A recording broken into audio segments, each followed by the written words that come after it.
socks on?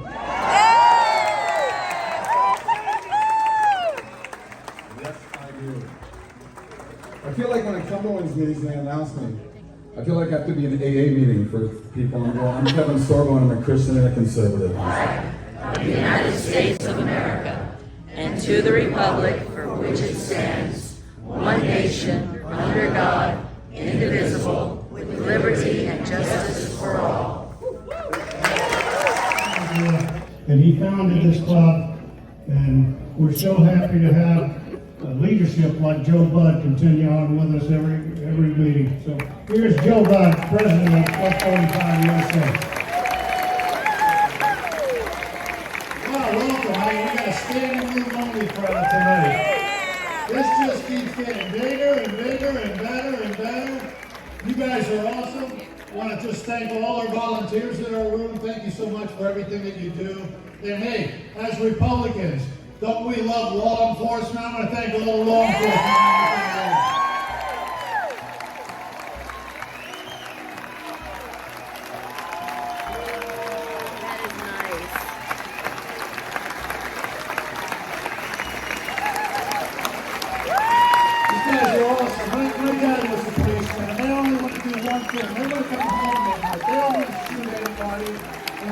Things and crazy left to what you accuse them for.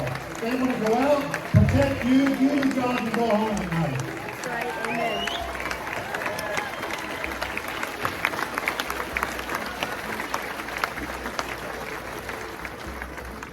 I love everything about Florida. I love the fruits and the vegetables, everything homegrown. But what I love the most is homegrown Ron DeSantis. Yeah.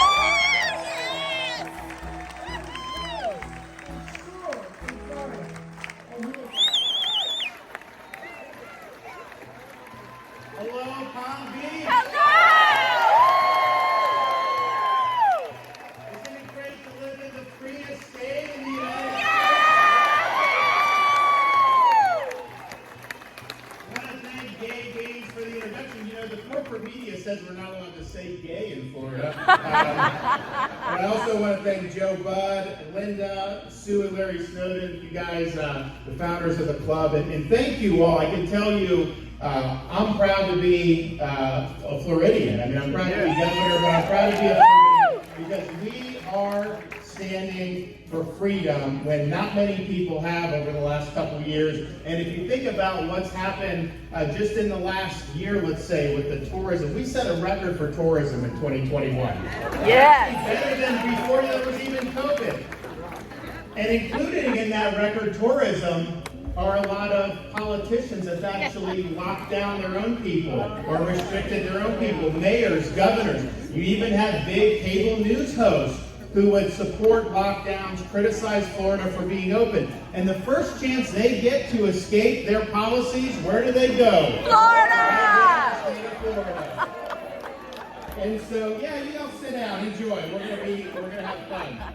So, we in the state of Florida, when it wasn't fashionable, have stood for people's rights.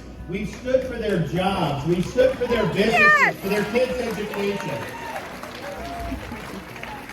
We were the first state, and really the only state to do it as strongly as we did, to reject the biomedical security state by banning vaccine passports. Right. Yeah.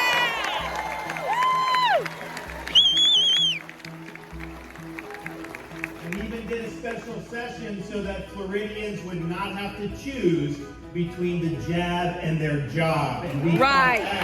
Yes. And it got to the point where, throughout 2021, there would be, Fauci and all these people in the White House are telling Biden, they're like, you've got to do this. They wanted to do vaccine passports to travel interstate. They were floating all these really, really crazy things. And all the Faucis in the administration were like, hey, you got to do it, you got to do it. But Biden's, they would put this out in the media, like, not that you trust some of these media sources, but they would put it out saying, Biden's advisors said that if he went down this road, Governor DeSantis would fillet them for restricting people's freedom. Hey, you're damn right I would have done that.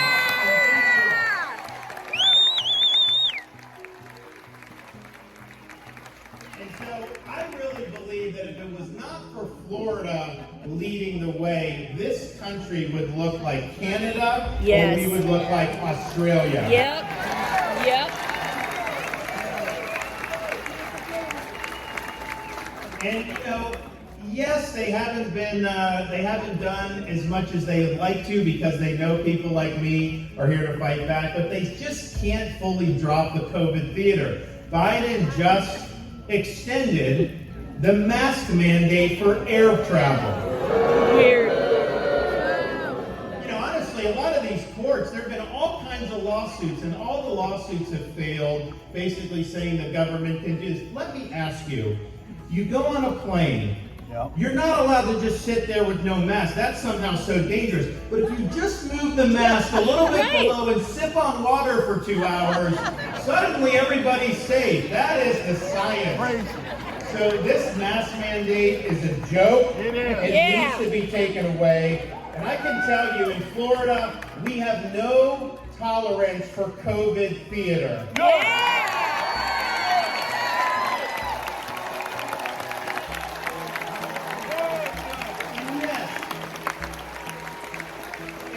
It's a free state. You know, you can do what you want. Sure. But we're not only just saying, you know, yeah, you can do what you want. We're also telling people the truth. People have been lied to about things like masks. These kids have been lied to about wearing masks. And so I have the gumption to tell them, you know what? You can take the damn thing off.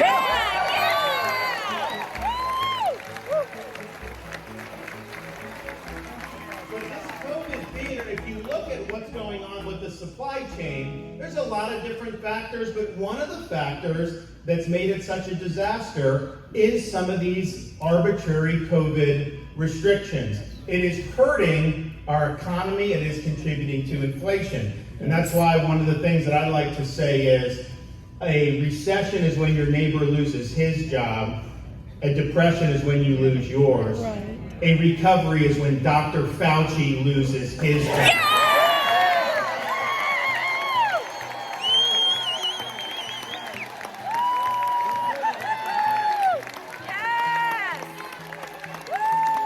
He needs to be sent packing, and he needs to be brought to justice for lying to Congress and for funding gain-of-function research, which was not allowed. And we can never let anybody like him have a position of authority ever again in this country.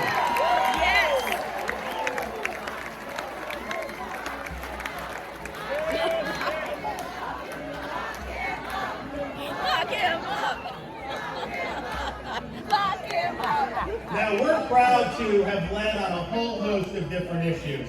Yes, we led against COVID restrictions. We had kids in school. We banned passports. We banned local governments. We said you can't force the kids to wear masks. We had to come in over the top rope and do that. And we're proud of that. And the result has been we've outpaced the nation consistently in economic performance. Yes. We have an economy that's grown. Our budget, you know, people don't realize this. We have one of the lowest per capita budgets in the entire country.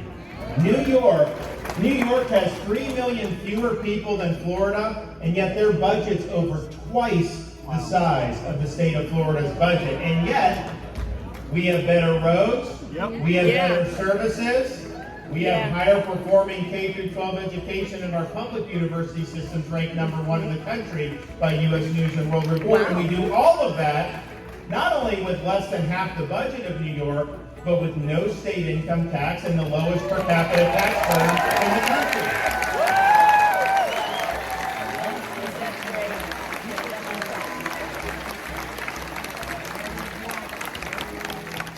We have had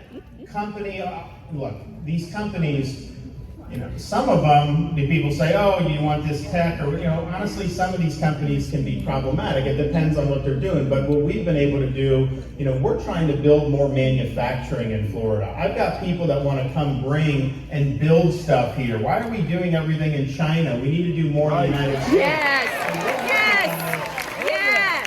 We're going to have some great announcements over the next couple couple of months. But suffice it to say, we really are the state of Florida, the center of attention, not just in our country, but really around the world. People are looking to Florida for leadership. They're looking to us. Now, when you have a responsible budget, when you have low taxes, you can have a good economy. It's the opposite of what they've been doing in Washington. And if you look at this inflation, it's not 8%, it's way higher than 8%. Oh, yeah. If you look at everything that's going up, the gasoline, the household staples like groceries, utilities, every single thing you can think of has gone up, and mostly way more than 8%. And it permeates everything. I mean, when energy's going like that, it's not just you paying it at the pump. That impacts all the other goods you buy, because everything that else is produced requires energy. And so it's a massive tax increase on working people and on Florida families and on American families. And the question is, why did this happen? It happened because they have printed trillions and trillions of dollars that we do not have. You can't keep doing this infinitum and not think that there's going to be some kind of a bill to pay. And so the bill is coming due right now for these reckless policies. And if Biden had his way, they would have spent trillions more and printed even trillions more. And so he is somebody, I watch him, I fell asleep during the State of the Union, I did watch a little bit of it. He's falling asleep a lot nowadays. So you have this situation where you see different problems, gas prices, overall inflation, and he's not just an innocent bystander of this. The problems our country is facing are problems he has created with his bad policies. Yes! And so, you look at what he's trying to do. He wants to go to Venezuela and Iran to beg for oil. What the heck? We have more energy reserves than any country in the planet. Let's do more with our energy here in the United States. Yes! Woo! We've got all kinds of opportunities. And when I was in Congress and Trump was president, we opened up Anwar, which has more than Saudi Arabia. We need to produce our own energy here. We have the ability to do it. Biden is stopping that. So Florida is leading. We're showing people how it works with the economy, and it's amazing we've done as well as we have with all of Biden's headwinds that he's doing. But make no mistake about it, when we vote in November 22, every single voter needs to understand that we're in this predicament with inflation because of a man named Brandon, and that's just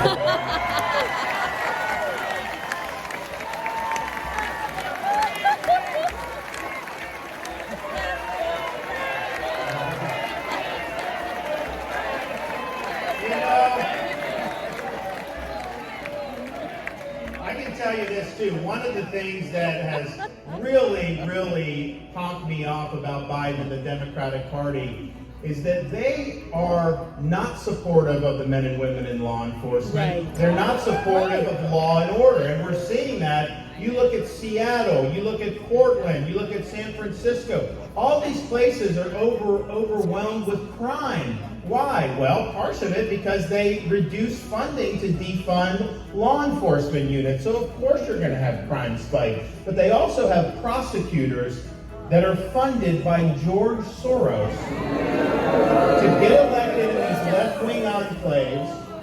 And then they get elected and they say, I'm not going to prosecute certain crimes. So in San Francisco, you can steal $900 worth of merchandise. Just don't go over $1,000 and they just let you go. So it's creating a culture of lawlessness that's making our country less safe. I can tell you this, in Florida, we never accepted the idea of attacking the police or attacking from the beginning. You didn't see me out there marching against the police. No.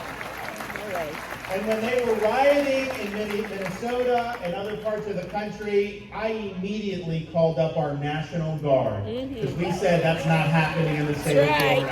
We're not going to let the state burn down.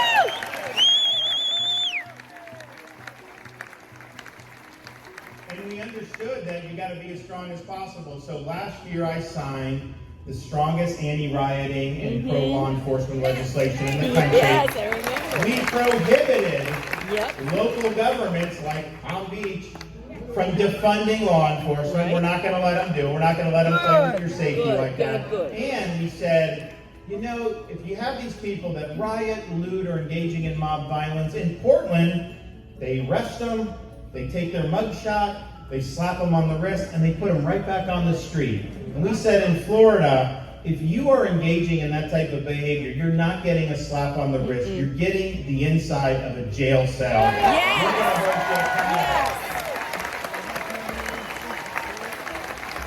Yes.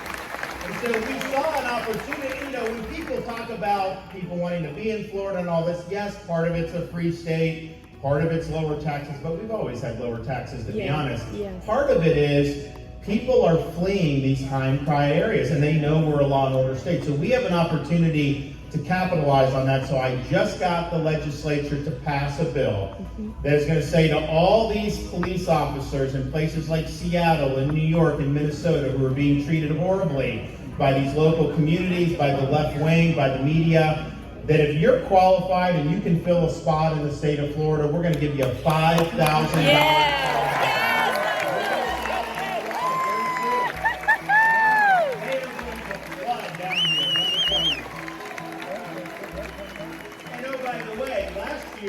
When all these municipalities were defunding law enforcement across the country, we did a $1,000 bonus to every single sworn law enforcement officer in the entire state of Florida. I remember that, yeah. And I'm happy to report that the budget that the legislature just passed has a second year worth of $1,000 bonuses for everybody that wears uniform. Thank you for keeping the state record.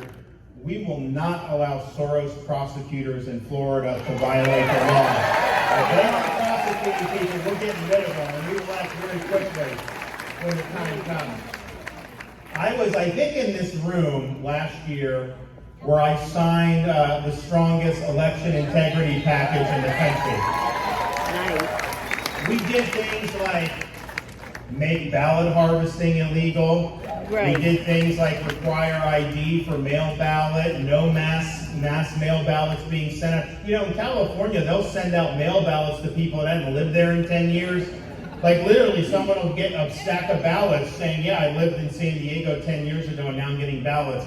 So we're not doing that in Florida. But most important with that bill, we banned Zuckerbucks in the state of Florida.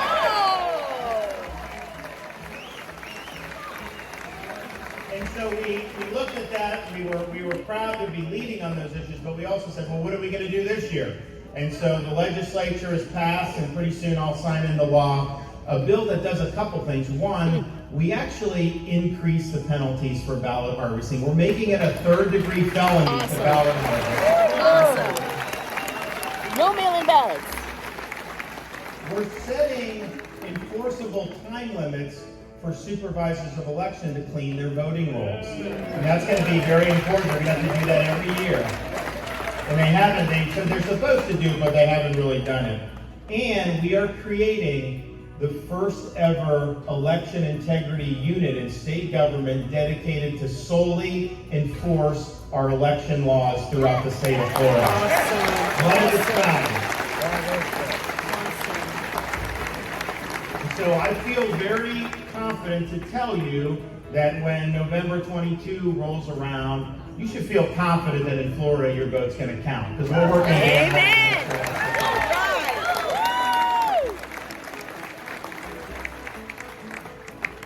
Biden actually, I couldn't believe he said this, but at his State of the Union, he actually said we need a secure border.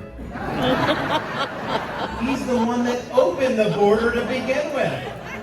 And I can't believe, so last summer, the governor of Texas asked other states to help out. So I sent a bunch of state law enforcement down there to help on the border. And I can tell you, you know, of course, the left and media, you know, repeat myself, you know, they criticize me. Why does the governor care about the southern border there? What does it have to do with Florida? Well, you see all the fentanyl that's rolling into our state. You see illegals being brought into the state. It does affect us big time.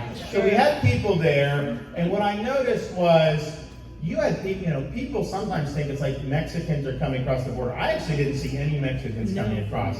I saw people from over 100 different countries come across our southern border. I saw Libyans, I saw Haitians, I saw people from South America, I saw people from the Middle East. Why would that be the case? Because the minute Biden got into office, they sent a signal, don't bother with our immigration laws, come across the border, you're home free. So that's what people are doing. They're doing it because that's what he said he would allow. And he had 2 million people enter this country illegally since Joe Biden has become president. And it's led to the largest increase in drug trafficking in the history of the country, the largest increase in human trafficking in the history of the country, and sadly, the largest increase in sex trafficking in the history of our country. So we're fighting back on all fronts. We oppose Biden's border policies in the state of Florida, and we will do nothing to facilitate them. And we've even taken away licenses from places that they were dumping them off to. We're suing Biden in federal court. All right. Yes. We're going to penalize businesses if they're being contracted to bring illegals in. They were flying illegals across the country, including to Jacksonville. They dump them at 2 o'clock in the morning. They don't tell you you're coming in the middle of the night, and then you find out like 8 in the morning, oh yeah, there were 50, he brought 50 illegals from the southern border. So we made a big stink of this probably about 4 or 5 months ago, because one of the illegals that they flew to Jacksonville committed a murder in Northeast Florida shortly thereafter. And so he's bringing his border problem into other states, including our own. Now they haven't done it since I've made a ruckus about it. And we're pushing back, and we're not letting them have an easy time at it. But what I said to the legislature is, I need money, and I requested this money, and I'm happy to say they actually gave me the money in the budget. So when I sign the budget, I'm going to have money so that when Biden dumps illegal aliens into our state, I have the ability to reroute them to Delaware.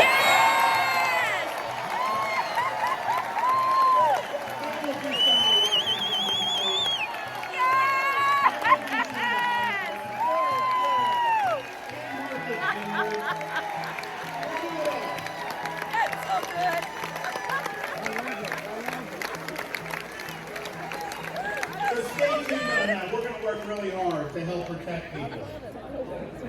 We also are leading the country in education, and we're doing it in a variety of fronts. But the main thing we're doing in Florida that's much more aggressive than any other state is we're standing up for the rights of the parents. Good. We're standing up. Yes. We're standing up for the idea that we create, and it doesn't matter if it's a public school, a charter school, a private school. The goal of all these schools is education, not indoctrination. That's right. And that's what we're doing in the state of Florida. And that's why we prohibited CRT in our K-12 schools. Right, yes.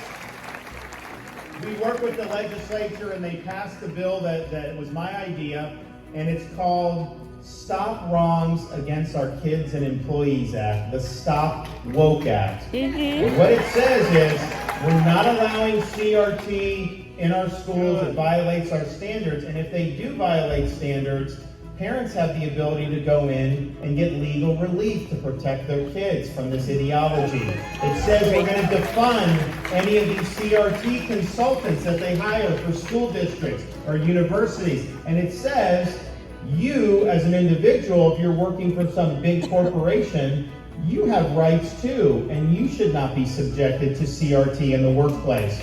So nobody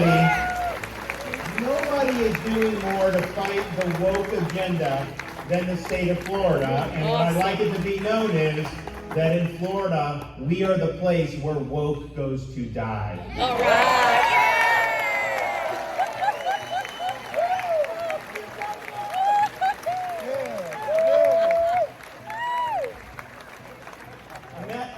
Means, particularly for a fellow like me who has 3 kids aged 5 years and under, that we are not going to allow these young kids to be sent to school and have things like transgenderism taught to them at these impressionable ages. We will stand up for the parents.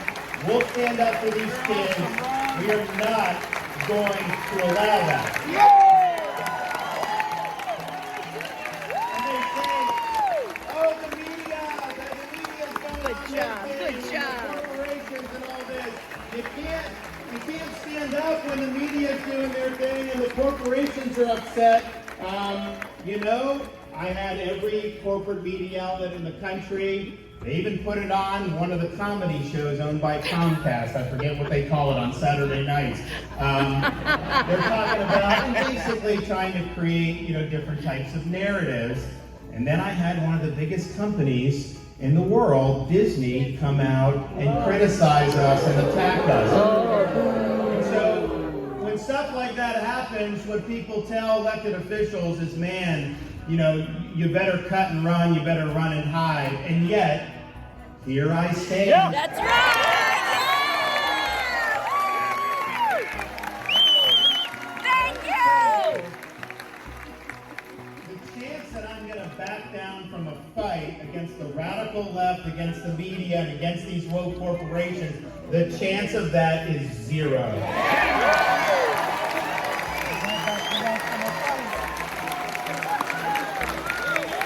We're going to run the state in accordance with the better interest of our citizens in mind. We are not letting woke corporations run the state of Florida.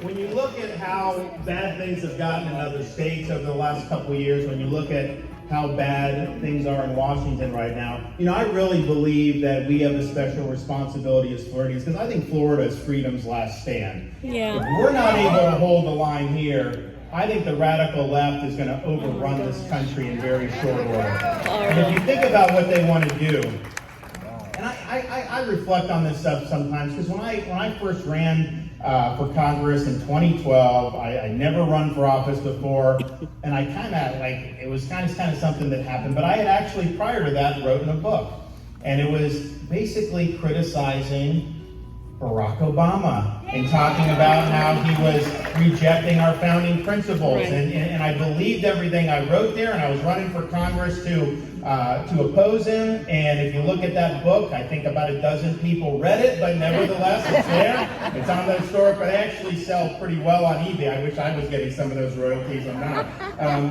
So if you look at that, I think those were good fights. They were righteous fights. Many of you were involved. I mean, I know many of the people here were involved. But I got to tell you, I look back at what drove me to get into politics and what I saw happening to our Constitution under the Obama administration, and it seems even a little quaint to me compared to what we're facing right now. Because I think the threats are much more pervasive right now. I think the left is more angry and aggressive than they've ever been in the modern history of the country. I mean, if you think about what did they want to do politically, they go into January 2021 with 50 Senate seats and a 5-seat majority in the House. And if they had maybe just a couple more Senate seats, what would they have done? They wanted to pack the U.S. Supreme Court.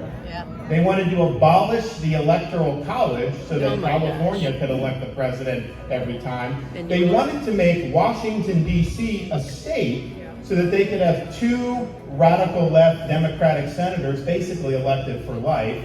And they wanted to federalize the fraudulent ballot practices that they perfected in states like Georgia and Wisconsin. That's what they wanted to do. Now, say what you want about that. Obviously, I don't believe in it, you don't believe in it, but this is just factually true. The average American family is not sitting around the dinner table saying, oh man, if we could just pack the Supreme Court or make D.C. a state. That has no appeal to any actual Americans who are out there working hard to earn a living. They're concerned about gas prices, inflation, the border. They're concerned about our weakness internationally, all these really important things. So that is an agenda by a militant left wing that wants to make the conservative half of the country second-class citizens. So they're playing for keeps, and they're coming after us, and they're being motivated by an ideology which really is grounded in this wokeness that we see. You're right. And it's a very pernicious ideology, because what they're trying to do, it's not just an ideology to say higher taxes, more spending. Yes, they want to do that.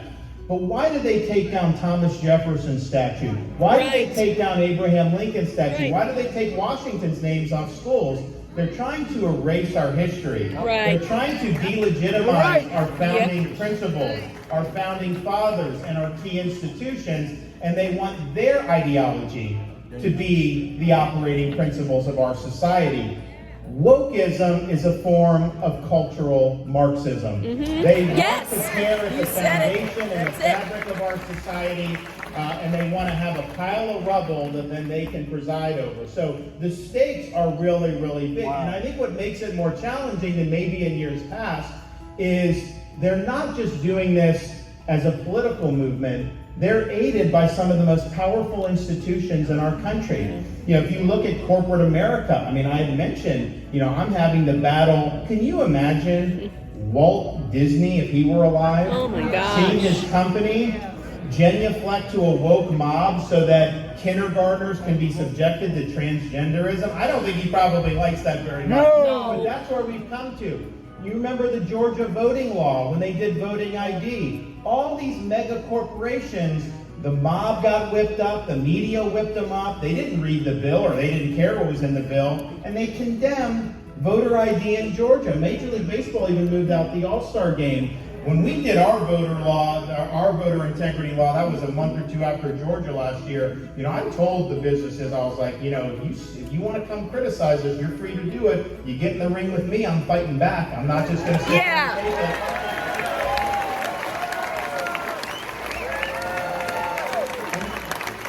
The good thing is the result was, because I signed it right here, I signed the bill, and the left predictably had a spasm.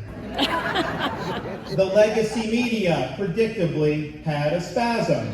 But, you know, the businesses in Florida didn't say anything about that law, because they understood, you know, be careful. When you come into the ring, you're going to end up getting muddied up. I'm fighting back. I'm not just going to let you smear me. I'm not going to let you smear the people of Florida.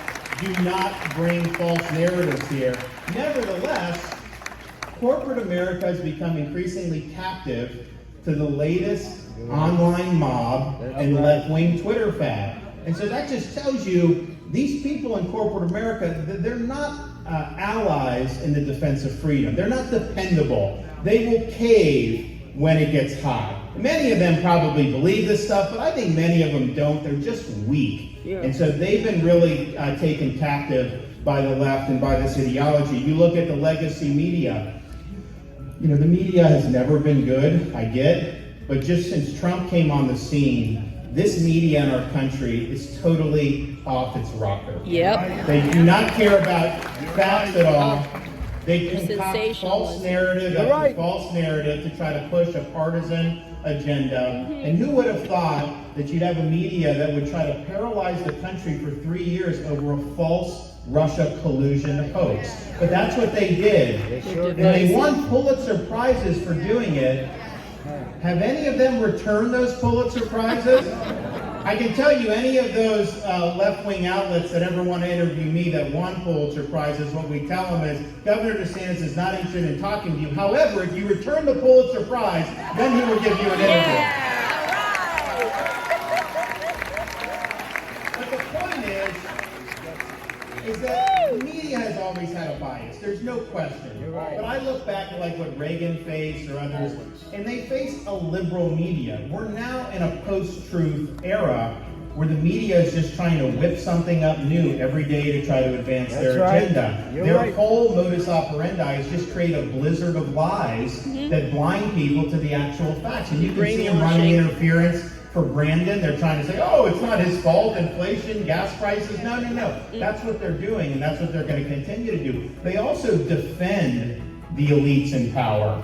They defend our corrupt bureaucracy. They defend a lot of things that if you were actually looking for truth, you would be all over trying to expose. But that is not what they're interested in doing. All they want is grist for the mill for their narratives. So that's a problem. But I think what adds to the problem is we used to be able to go around the legacy media using some of these tech platforms. You go back 10 years, we could do whatever we wanted. We could share. It was a great way for conservatives to discredit the media and speak the truth, not just to each other, but even reach people who may not necessarily agree with us on everything. You had a chance to enlighten everybody. And I think for many years, it was very effective. When Trump got elected in 2016, he used it very effectively. But at that point, tech decided, whoa, whoa, whoa, whoa, whoa. We can't allow this to happen ever again. And so they've now, over the last particularly 5-6 years, they've become kind of a council of censors, in which instead of being an open platform that's liberating people from these legacy media outlets, they're enforcers of whatever the ruling class narrative du jour is. If you dissent from the narrative, you could get deplatformed. Right. You could get censored. You're certainly going to get attacked by people when you stand up and speak the truth. And so they are helping the media, they are helping the regime push a narrative, and if you dissent from it, you run afoul of them, and you may be totally shut out entirely. Now, they let Russia and Iran and all these other authoritarian countries say whatever they want, but if you're a conservative, you very well may get deplatformed. So this is really significant. We are the Davids, they are the Goliaths. Yes. When you're fighting against stuff like that. Yes. And I can tell you, when you have a society that's becoming increasingly unmoored from the truth, if you have the temerity to stand up and speak the truth, you will face fire. Oh, yeah. Because they want to continue the charade. They don't like do it. not want people to hear or understand the truth. And so I think it means that we have a responsibility not just to be right on the issues, but we have a responsibility to fight back and fight back hard. Fight back hard. The good news about this, the good news about it is, you have this woke ideology that's kind of infected all these elite institutions. The good news about it, though, is there ain't many actual normal people that are signing up for this. They reject it. So wokeness is a mile wide in our society, but it's really only an inch deep. And I think particularly that's true in the state of Florida. We have a reservoir of patriots in this state that if someone like me is in office and you stand up for the truth and you're willing to go into the fire and not give an inch, man, they will have your back. They will walk over broken glass to support you.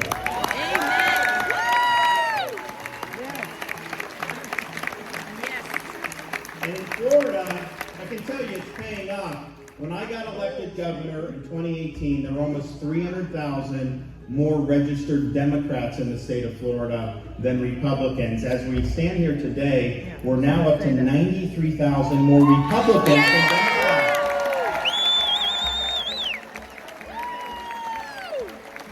And we actually have a lot of independents who just, they won't register because, for whatever reason. So we have a lot. And in Palm Beach County, since I got elected governor, we've netted against the Democrats 15,000 registrations just here in Palm Beach County alone. I can stand here before you and say that I believe this will happen. I don't know when it will happen. Y'all work really hard. Maybe it'll be November. I don't know when it'll happen. But Palm Beach will be a red county.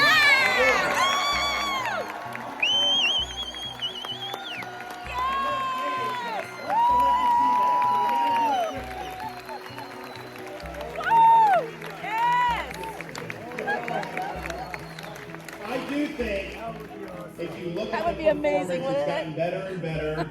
I mean, the presidential election, I think we were almost just more than 10 points. We used to lose by 20. I think we're going to do even better in 22. I don't know if it'll be 22, 24, but by the end of the decade, we will be able to paint Palm Beach County red. And so, thank you for your work on that. But I think the lesson is, and it's a lesson that other people in Florida, but particularly some of these Republicans in other states and across the country. I'm sick of these guys running for office, saying everything I say they'll say, and then when they get into office, they don't do anything to actually lead. They're not willing to stick their neck out because they're afraid of blowback from the media, or they're scared of what some donors will say, or things like that. Let me tell you, since I've been governor, I have never taken a poll, not one time. Good. Why do I need to do that? The poll ain't going to teach you how to lead. You either lead or you don't. And so what that allows me to do, I don't have to wait for polling data to come in before I take action. If I see something needs to be done, I can chart the course, I can exercise leadership, and you know what? If we're successful, people will follow you. They want to do that if they see what you're doing is right. So we need to have Republicans understand that you can have that checklist where you're checking all the things, you know, we want a secure border, we want this, election integrity. That's great. That's great. But those are just words. Those are not deeds. And so in times like these, with the threats we face, there's no substitute for courage. Yes. You gotta have courage to stand up against things like cancel culture. Yep. You gotta have courage to stand there and fight back against hostile, biased media. Yep. You have to have the courage to stand in the way of the Brandon administration.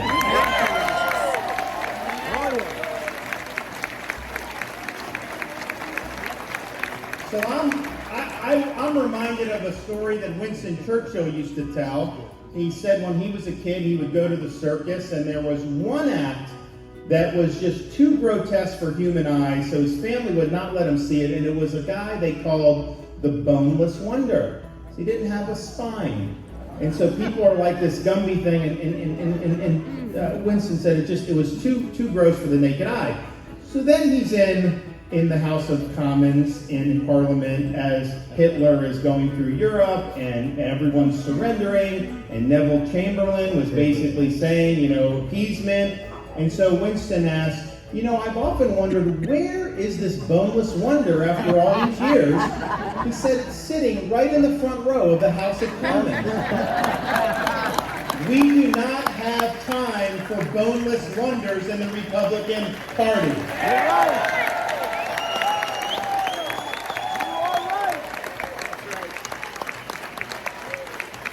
The fights aren't easy. You got to be willing to take the heat. You got to be willing to perform when the lights get hot. So what I will tell you is this. When you go out there and fight these fights, whether you're in office, whether you're an activist, whether you're registering voters, whether you're turning out voters, it doesn't matter. Put on the full armor of God. Amen. Amen. The full armor of God. Stand firm against the left scheme. You're going to face flaming arrows, but standing for truth, you will ultimately prevail. And I can tell you this, I am not backing down in the state of Florida. I'm holding my ground. I'm walking the line. We've accomplished an awful lot in this state, but we have only just begun to fight because we must keep Florida free. Thank you.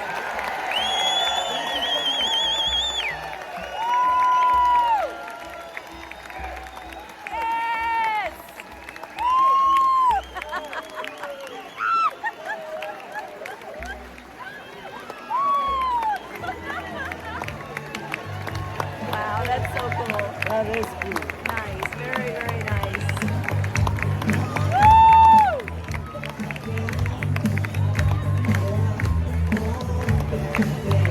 What a great job you guys. Very nice. Woo!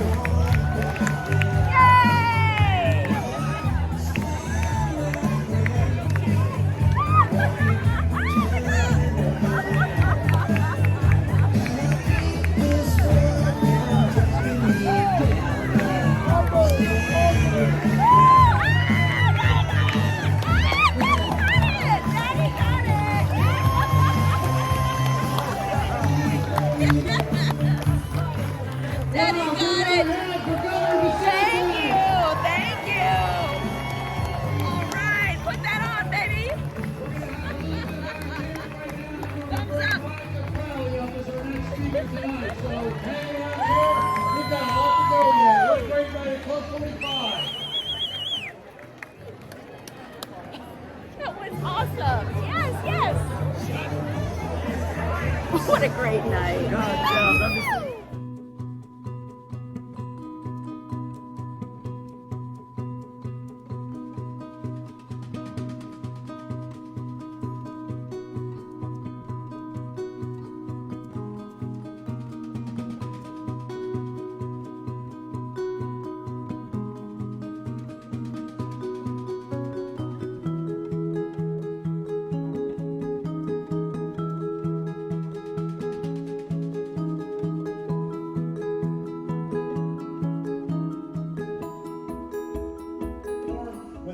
get hot. So what I will tell you is this.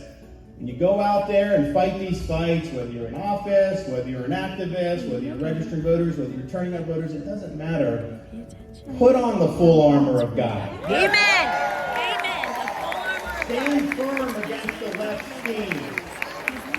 You're going to face flaming arrows, but standing for truth, you will ultimately prevail. And I can tell you this, I am not backing down in the state of Florida. I'm holding my ground. I'm walking the line. We've accomplished an awful lot in this state, but we have only just begun to fight because we must keep Florida free. Thank you.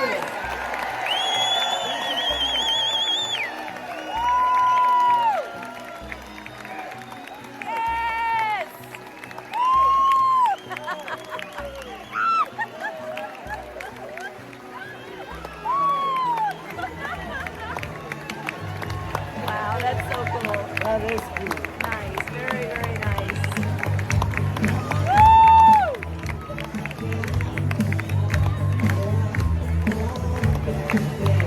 What a great governor we got. Very nice. Woo! Yay!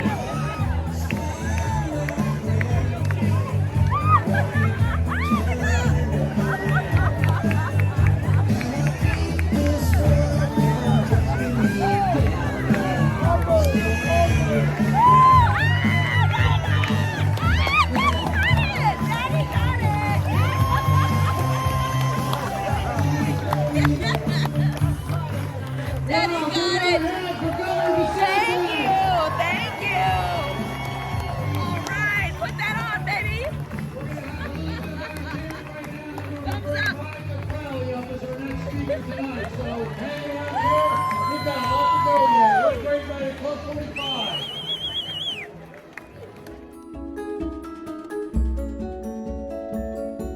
Make sure to smash that like button and subscribe to our channel. Don't forget to hit that bell button so you'll be notified for every new video that we make. Whoa!